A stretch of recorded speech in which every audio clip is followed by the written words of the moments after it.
yang saya hormati, saya panggilnya Pak Niko saja karena itu yang populer. Dan seluruh para pimpinan gereja, saya hanya melihat dua hal saja.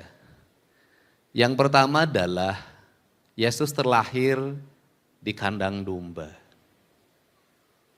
Apa sih maknanya dalam perspektif kebudayaan yang saya pahami? Bahwa dia dilahirkan untuk mengembala. Tradisi mengembala ini adalah tradisi kebudayaan. Yang dinantikan dalam kepemimpinan kebudayaan Sunda yaitu budak angon. Ciri pemimpin sejati adalah seorang budak angon. Nih saya ngomong filsafat Sunda. Budak angon tuh kayak gimana sih? Budak angon itu adalah budak buncir, budak janggotan, itu cirinya. Budak buncir apa? Itu artinya perutnya dia kayak orang hamil. Mungkin dianggapnya penderita stunting. Buncit kayak Pak Jutek. Apa makna dari pemimpin itu yang perutnya buncit? Atau budak angon itu perutnya buncit? Atau pengembala itu perutnya buncit? Maknanya bukan perutnya yang buncit, maknanya perutnya tidak pernah lapar.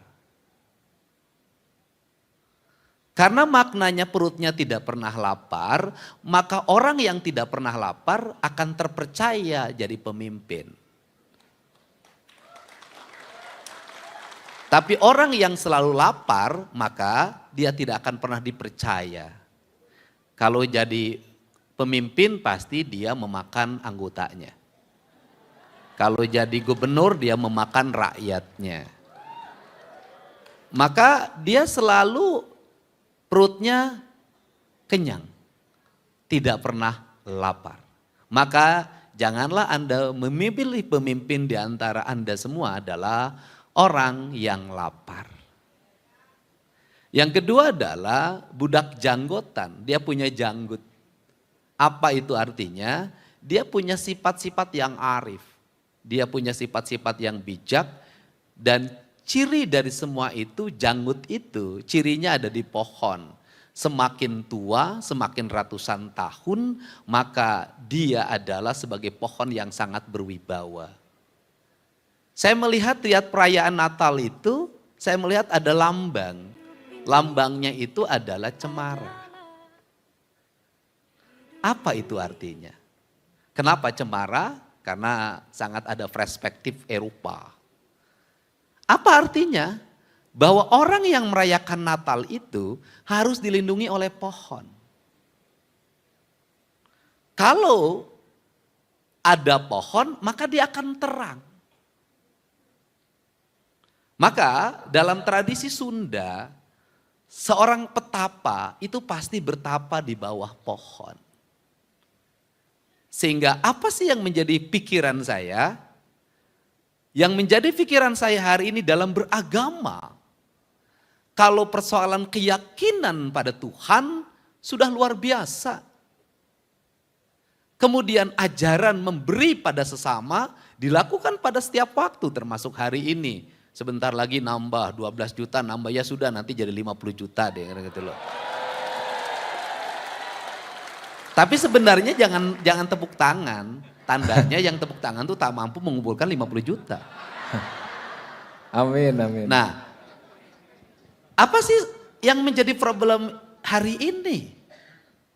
Yang menjadi problem hari ini dalam beragama adalah kita menyambut Natal, mengumpulkan uang untuk kegiatan Natal, berbakti pada Tuhan, pergi ke gereja dengan menebang pohon, bukan menanam pohon.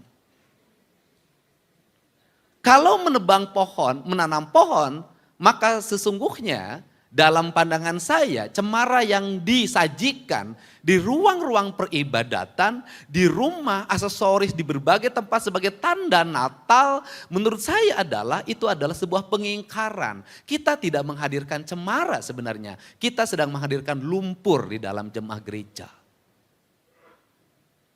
Sehingga apa yang ingin saya tekankan hari ini? Yang ingin saya tekankan hari ini adalah dua hal. Perbaiki hubungan dengan hewan, perbaiki hubungan dengan pohon. Karena itu yang menjadi kebutuhan kita hari ini. Dan kalau kembali pada Yesus, dua hal itu yang saya lihat.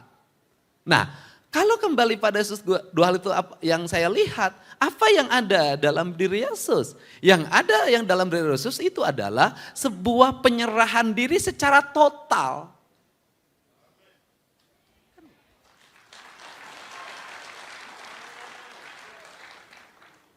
Dia sudah menyerahkan diri secara total. Itu dalam kebudayaan Sunda, itu ada tradisi sesaji. Sesaji yang tertinggi dalam tradisi Sunda itu bakakak. Yaitu ayam yang dibelah kemudian dibakar. Ciri dari bakakak itu begini, dia disalib. Dia menyerah, artinya apa? Orang yang bertuhan adalah orang yang menyerah. Orang yang sudah tidak boleh lagi mengakui sesuatu. Orang yang tidak boleh lagi mengklaim sesuatu. Orang yang tidak pernah takut lagi kehilangan. Walaupun ada lagunya. Lah kita ini aneh. Kita mengaku bertuhan, berserah diri pada Tuhan, gereja dikunci.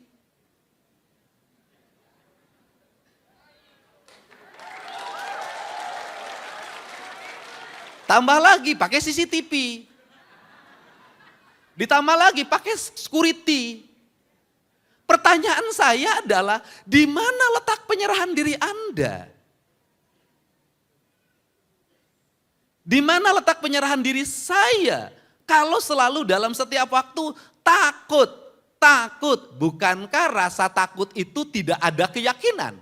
Orang-orang yang memiliki keyakinan tidak ada rasa takut dalam dirinya.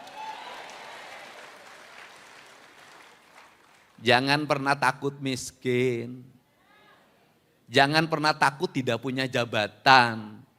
Jangan pernah takut tidak punya duit. Saya tidak punya istri aja nggak takut.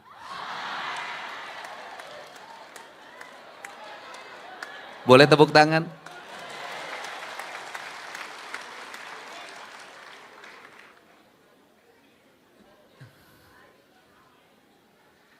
Pak Jutek, Pak Ruli tiap hari beracara, ngurusin siapa? Ngurusin orang-orang yang takut.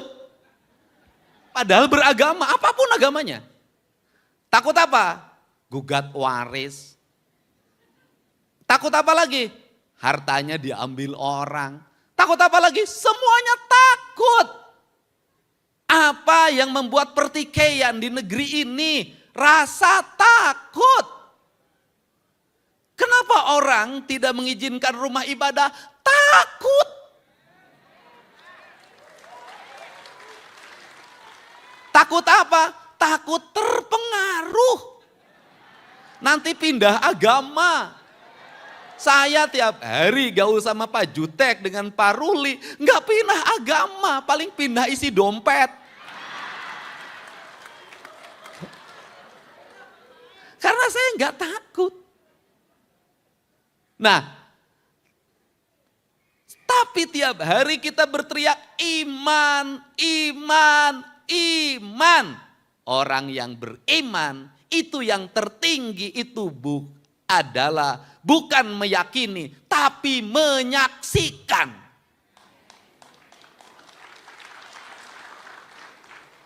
Kalau sudah menyaksikan berarti dia bersaksi. Bersaksi di pengadilan itu adalah orang yang harus melihat dan mendengar. Kalau tidak bisa melihat dan mendengar sendiri, tidak bisa menjadi saksi yang valid. Pertanyaannya adalah, hari ini kita bersaksi pada Tuhan yang kita yakini. Kalau bersaksi berarti sudah menyaksikan. Kalau sudah menyaksikan berarti dekat. Kalau sudah dekat, kenapa takut?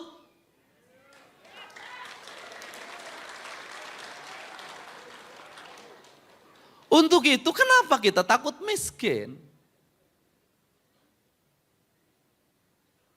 Kenapa kita takut tidak makan? Bukankah Yesus sendiri tidak takut apapun? Dia melepaskan sendiri seluruh beban dunianya. Untuk apa? Untuk mengajarkan tentang bahwa kesaksian itu harus disaksikan. Dan kesaksian itu akan lahir apabila kita merasakan.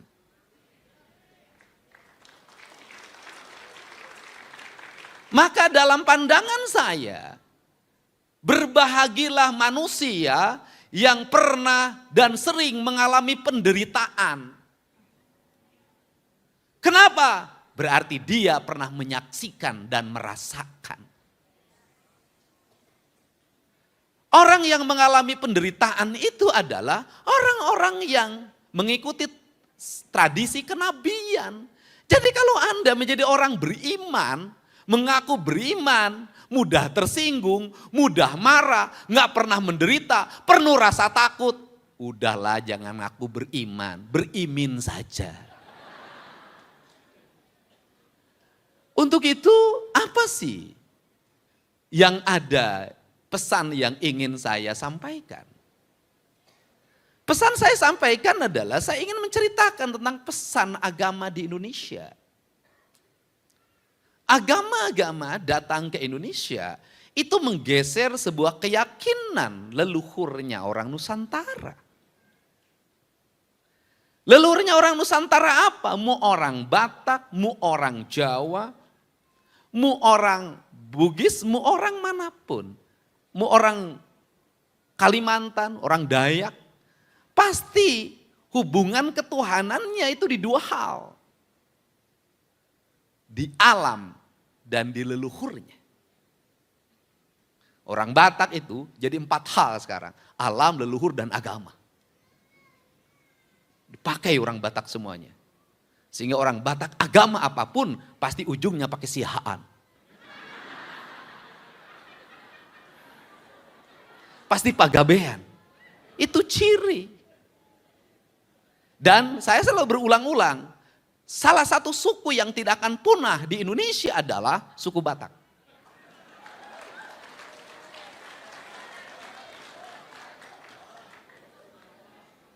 Cuman problemnya satu. Nanti di surga dia akan tetap berkumpul dengan masing-masing marganya. Jadi bosen.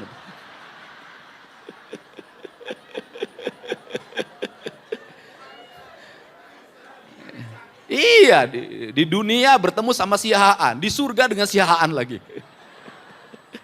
Dan nanti yang dicari membela, itu yang pertama ditanya sukunya dulu, mana kau? Sihaan, boleh bareng sama aku. Mana kau? Nasution, sana. Ya itu canda saja. Nah, apa sih yang ingin dipesankan? Leluhur kita itu dulu, itu dianggap animis dan dinamis. Pemuja batu, pemuja pohon, pemuja batu, pemuja pohon. Memujanya gak jauh-jauh mereka. Kalau dia tinggal di gunung, yang dipuja gunungnya. Kalau dia tinggal di laut, yang dipuja lautnya. Kalau dia tinggal di lembah, yang dipuja lembahnya. Kenapa? Karena dalam perspektif berpikir mereka, saya lahir di sini, maka saya harus menghormati tempat di mana saya dilahirkan, tempat di mana saya makan. Titik, gak geser. Maka beragam. Tetapi dari animis dan dinamis itu satu. Walaupun dalam pandangan kaum agamawan mereka salah dalam bertuhan. Tetapi mereka benar dalam apa? Dalam menjaga alam dan lingkungannya. Pohonnya dihormati, batunya dihormati, mata airnya dihormati. Dan masuk agama. Mengajarkan apa tentang? Spiritualitas. Pada pemahaman-pemahaman tentang ketuhanan yang langit, membangun hubungan dengan manusia, membangun hubungan dengan alam. Tapi di perjalanannya hanya 2 hal yang selalu dibicarakan. Hubungan dengan manusia dan hubungan dengan Tuhan. Yang alamnya gak pernah dibahas. Padahal apa? Padahal dalam pandangan saya justru Tuhan menitipkan kasih. Itu lewat apa? Lewat semesta. Kita tiap hari nginjak tanah. Kita tiap hari minum air. Kita tiap hari menghisap udara. Kita tiap hari menerima sinar matahari. Tiap hari itu yang menentukan hidup dan kehidupan kita. Tetapi jujur, setiap hari kita menghinakan tanah, setiap hari kita menghinakan air, setiap hari menghinakan udara, dan setiap hari kita menghinakan matahari. Apa yang terjadi? Penyakit yang tidak pernah berhenti dalam setiap waktu. Pemahaman spiritualitas kita itu menjadi dangkal. Dangkalnya apa? Kaum spiritualis seringkali terus mengalami kegelisahan dalam hidupnya. Gelisah pergi ke gereja, gelisah pergi ke gereja, gelisah pergi ke gereja. Itu yang terjadi. Kenapa ini terjadi? Lingkungan di mana Tuhan menitipkan kasih padanya, engkau abaikan dan engkau sia-siakan. Engkau lupa, kau berperang satu sama lain berebut tempat ibadah, ingin mendirikan tempat ibadah, tapi engkau lupa bahwa alam semesta engkau campakkan, engkau hancurkan secara kolektif tanpa pernah kau bicara tentang dosa.